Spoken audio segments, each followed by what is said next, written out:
Il est 8h22, c'est le chiffre du jour. 31,5 millions de Français partent en vacances cet été. Alors pas tous en même temps évidemment, mais c'est un chiffre en hausse de 2% sur un an. En hausse également, le budget. Comment la France part en vacances? C'est le thème de Focus Première ce matin.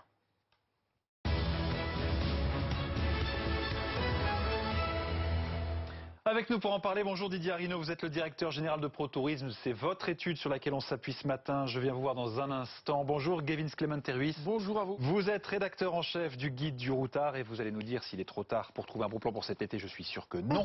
Spoiler. Bonjour Guillaume Le Marinel, vous êtes le directeur du zoo du Cerza dans le Calvados, qui est sans doute d'ailleurs un bon plan pour l'été. Avec vos chameaux, Didier Arinaud, ce paysage français, les vacances des Français, elles ont beaucoup changé en un an on dirait. Écoutez, ce qu'il y a d'intéressant cette année, c'est que d'une part, plus nombreux sont nos concitoyens qui partiront en vacances en juillet-août, puisqu'il y en a 1,3 million de plus, dont 900 000 de plus dans les hébergements payants. Et puis, la deuxième bonne nouvelle, c'est que les Français ont décidé de rester plus nombreux dans l'Hexagone, avec des Français qui ont compris que des vacances moins loin, ça peut être aussi des vacances tout à fait exceptionnelles, mais s'ils acceptent de partir moins loin, on le voit bien avec la progression de quasiment tous les espaces en France, la première région restant l'Occitanie, on voit qu'ils ne renoncent pas à la qualité. C'est pour ça que cette année, nous avons un budget qui est un budget en hausse de 7% pour cet été, car les Français veulent des hébergements confortables, ils veulent du contenu et ils veulent aussi de plus en plus de l'originalité, vivre des sensations, vivre des expériences. Et on le voit avec le développement des hébergements atypiques, on le voit aussi avec l'évolution et notamment la tendance de fond qui est d'aller de plus en plus vers des hébergements en pleine nature, d'où le succès du camping, mais pas n'importe quel camping, et notamment le camping haut de gamme. Bon, vous ne croyez et pas puis, si bien ce qui a dire. changé la donne aussi, Didier Arinaud, vous ne croyez pas si bien dire parce que ce matin on est en duplex le développement avec des Guillaume. Airbnb Attends, je vous et interromps. autres. On va reparler des Airbnb, mais puisque vous parliez des hébergements atypiques, j'en profitais évidemment pour rejoindre Guillaume Le Marinel dans ce zoo de Cerza où vous avez installé des lodges pour permettre aux visiteurs en fait de dormir sur place. Expliquez-nous.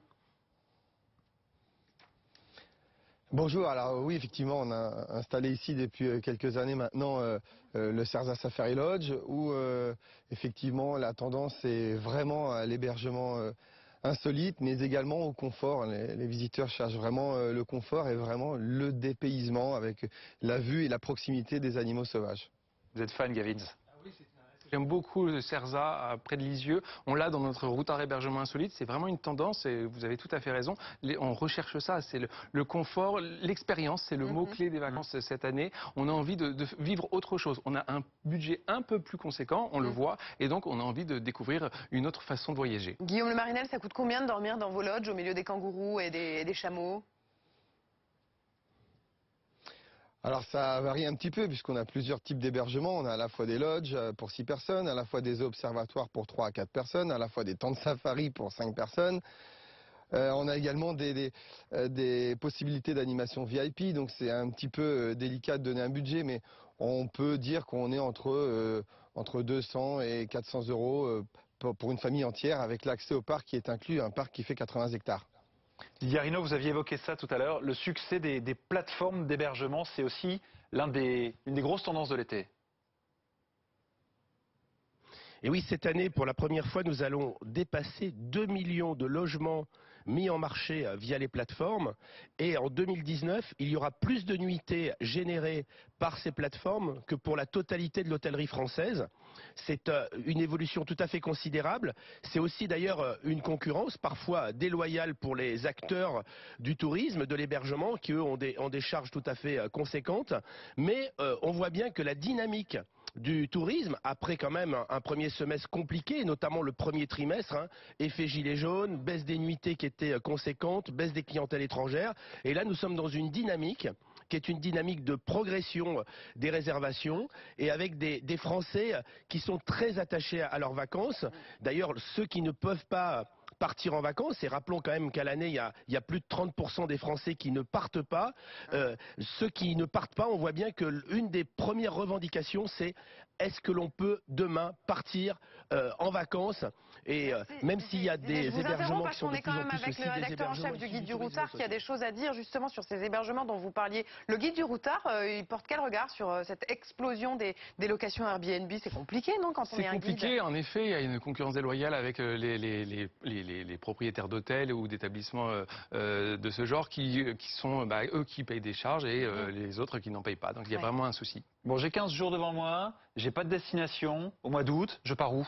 Vous avez une très bonne idée, Damien, de ne pas avoir choisi parce que c'est le bon moment. On peut avoir encore des tarifs assez avantageux. Les tarifs de dernière minute. Alors, si vous avez partout en France, hein, franchement. Alors, c'est vrai que tout le monde va sur les pourtours des littoraux. Ça marche très bien. Même les Hauts-de-France, cette année, on a sorti, c'est un de nos best-sellers. Même les Hauts-de-France, surtout les Hauts-de-France. On n'a rien primé tellement ça marche très très bien. Donc ça, c'est sympa. Les campings, là, hier soir, j'ai fait un petit point, j'ai regardé. Il y a encore plein d'hébergements. Par exemple, vous pouvez aller dans la forêt de Senonches. C'est assez agréable. C'est pas très loin de Paris. Ça, en Eure-et-Loire, près du Perche, vous pouvez aller vous promener en forêt. Vous pouvez aller aussi dans les Landes, vers le lac de Carcan. Là, vous avez aussi des campings qui louent. Hein. Alors, on disait le camping devient quelque chose de très haut de gamme. C'est vrai qu'il y a des campings qui sont vraiment très élégants, très chiadés. Les tentes sont. Mais alors, par exemple, votre camping coup de cœur cet été? Moi, je trouve que j'aime bien la chaîne Utopia. Je ne sais pas si vous connaissez, c'est vraiment sympa. Moi, c'était des cinémas d'art et d'essai. Non, c'est pas ça, c'est des campings. C'est des campings. Si vous avez envie, vous pouvez aller dormir. Justement, il y a Senonches, si vous le souhaitez. Il y a Millau, le camping de Millau, que j'aime bien beaucoup aussi. Et si vous êtes à Paris, il y a celui de Versailles. Vous êtes tout près du château. Vous pouvez aller à pied au château et vous pouvez dormir au milieu de la forêt de Versailles. C'est royal. Merci. Merci à tous d'avoir été avec nous ce matin dans Focus Première. Bonnes vacances si vous avez la chance d'y être. Et bon courage à ceux qui sont encore au boulot. L'économie, Nicolas Dose. Retrouvez votre chronique avec Lily